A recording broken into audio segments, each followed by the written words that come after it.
Sejam bem-vindos à terceira videoaula, a segunda videoaula da parte de produção de mudas.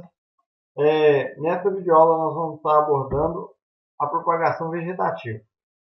A propagação vegetativa é um tipo de propagação assexuada, ou seja, que consiste na produção de mudas ou novas plantas a partir de ovos vegetativos da planta matriz. Os ovos vegetativos possam ser utilizados são ramas, gemas, estacas, folhas, raízes, entre outros. Essa reprodução é denominada reprodução assexuada. Seu uso é indicado em caso de algumas plantas que têm dificuldade de germinação ou que se não encontram sementes para compra ou para coleta. É utilizada também quando a espécie em questão ela tem alto índice de predação por pragas ou a semente tem um poder germinativo muito baixo. E também algumas plantas com alto valor genético em que se precisa uma redução do porte ou também uma redução do tempo para que aquela planta chegue à idade adulta e produza novas sementes e frutos. A definição do método de propagação vegetativa a ser utilizado vai depender dos objetivos da técnica, da espécie envolvida. Cada tipo de espécie ela vai demandar um tipo de propagação vegetativa diferente, da época do ano. Dependendo da época do ano também, eu vou ter que mudar o tipo de propagação vegetativa a ser utilizado. Da habilidade do executor, isso é uma questão muito importante. Quanto mais treinado for o executor, ou quanto mais treinado o profissional, maior sucesso ele vai ter nessa produção de mudas. Do tipo e da quantidade de material disponível e das condições ambientais existentes no local.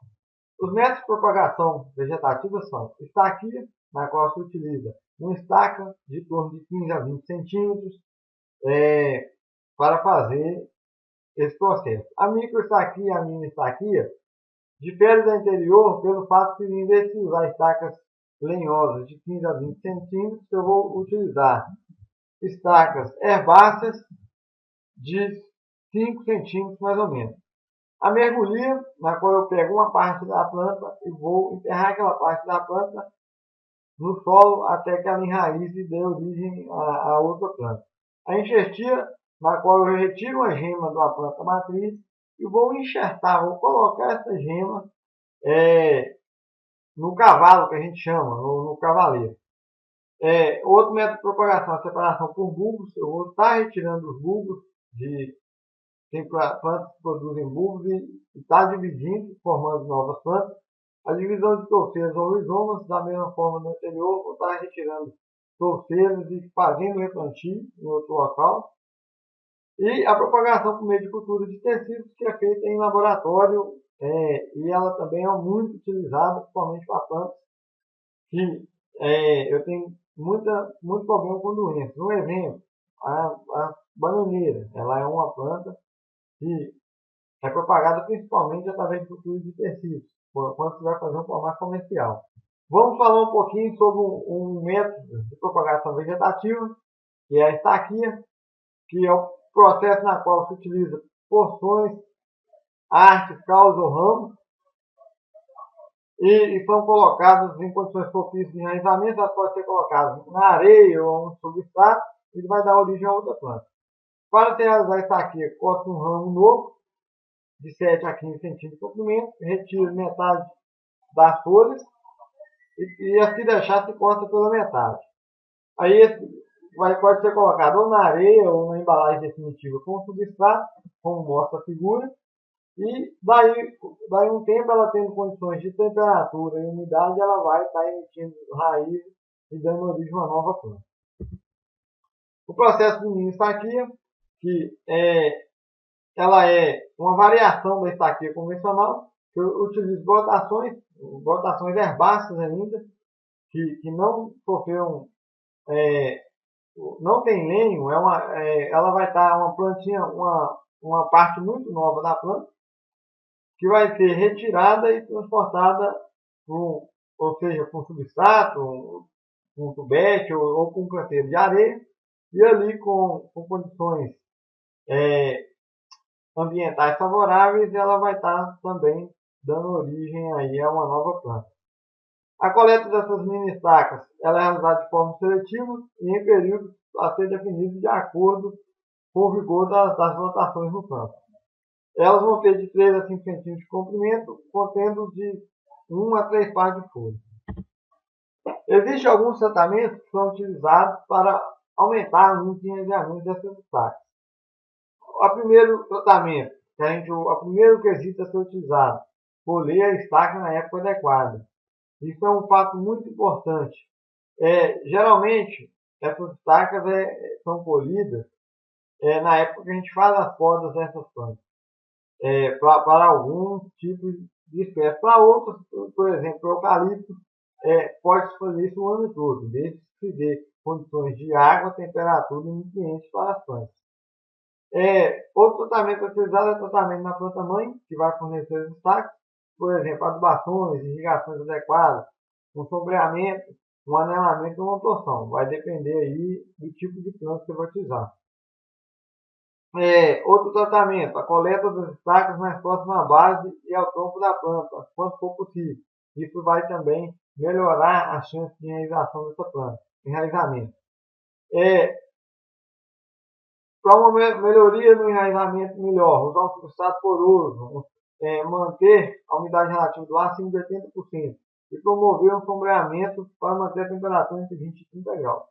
Eu só vou conseguir isso se eu tiver uma casa de vegetação e de preferência, aí, se eu tiver condições de modificar essa temperatura nessa casa de vegetação. Aplicação de alguns tipos de reguladores para enraizamento. Tá? Eu tenho aí alguns produtos que eu posso estar utilizando para melhorar o enraizamento dessas plantas. Um exemplo de um hormônio que eu utilizo é o AIB, que a gente chama de ácido indol butírico. É um tipo que vai estar facilitando aí esse enraizamento. Se eu deixar também de 1 a 3 pares de folha recortadas no meio das estacas, eu também vou estar aumentando esse índice de enraizamento. Diminuir ao máximo o tempo que tem entre a coleta das estacas e a sua colocação no substrato. Então, quanto menos tempo eu tiver aí, mais sucesso eu vou ter. E realizar esse transporte utilizando caixas de isopor ou embalagens umedecidas, que vai estar mantendo ali aquela estaca úmida e vai facilitar, na hora que eu for fazer esse transplantio, vai facilitar o enraizamento dessa estaca. Enterrar pelo menos um entre nós, ou seja, se eu coleto ali uma estaca com três entre nós, eu vou enterrar pelo menos um no substrato. E não usar estacas velhas demais, estacas duras, porque essas estacas a gente fala que elas vão estar muito lenhosas e vai ter uma dificuldade de enraizamento muito grande. A irrigação. A irrigação é um fator essencial no viveiro. Tá? O excesso dessa irrigação vai comprometer, porque eu vou estar facilitando o desenvolvimento de doenças ali, vou estar lixiviando meus nutrientes.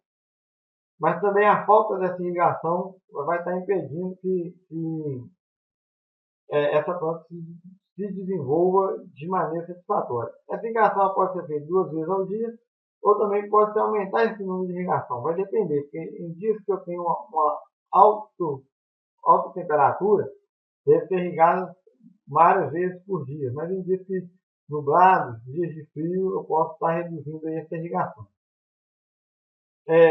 Só para confirmar, irrigação em excesso vai lixiviar os nutrientes. Tem pessoas que pensam, quanto mais água, melhor. Não. Água hoje, a gente é um processo complicado. A gente está tendo problemas com a falta de água. Então, precisamos economizar água. E além de que a água em excesso lixivia os nutrientes, reduz a aeração do substrato, favorece a ocorrência de doenças e tornam as mudas suculentas demais. A hora que essa muda for para o campo, ela não vai conseguir desenvolver, porque lá no campo ela vai ter um déficit hídrico. Então ela tem que suportar esse déficit hídrico. Se eu forneço água demais na planta para as mudas durante a fase de viveiro e levo essas mudas direto para campo, elas vão sofrer com isso e consequentemente poderão morrer quando forem transplantadas. Bom, antes das mudas ir para campo, é necessário que a gente fazer um processo chamado de rustificação, que consiste em induzir uma maior resistência dessas mudas aos fatores ambientais diversos no campo, tais como secas, elevada insolação e baixa fertilidade do solo. O que a gente faz? A hora que a muda estiver quase no ponto para ser transplantada em campo, a gente vai levar essa muda a pleno sol durante no mínimo 30 dias. Essas mudas vão ficar sob elevada insolação durante esse período. Eu vou reduzir a irrigação dessas mudas. Com o passar do tempo, eu vou jogando para elas o mínimo de água possível. Com isso, eu vou estar fazendo com que a hora que ela estiver no campo, ela resista ao déficit hídrico. E também eu vou cortar a adubação dessas mudas, porque a hora que ela chegar no campo também, apesar que no campo a gente vai fazer as adubações de coberturas necessárias, mas não vai ter também tanto nutriente igual a gente tem costume de fazer a aplicação no viveiro. Então, o processo de frutificação é fazer com que a muda tenha resistência a esses fatores ambientais. Como é que eu faço isso? Fazendo com que ela passe por esses estresses ainda na fase de viveiro. Antes da gente fazer o transplantio dessas mudas ou fazer a comercialização, a gente passa essas mudas por um processo de seleção. A seleção pode ser feita no viveiro ou na hora que essas mudas que as pessoas vierem comprar, de acordo com a espécie e com a finalidade que vai destinar essa muda, a gente vai fazer essa seleção. As características que são avaliadas com a seleção sistema radicular bem desenvolvido e agregado substrato. Para isso a gente vai tirar a muda, dar uma olhada como é que está o sistema radicular, se está bem desenvolvido, se ele não está despedaçando, se o substrato está bem agregado àquela muda ali. Outra característica avaliada é a rigidez da muda. Se a muda estiver muito herbácea, ela pode quebrar. O número de pares de folhas, dependendo de cada espécie, eu tenho um número de pares de folhas mínimo e máximo que a muda deve ir para o campo.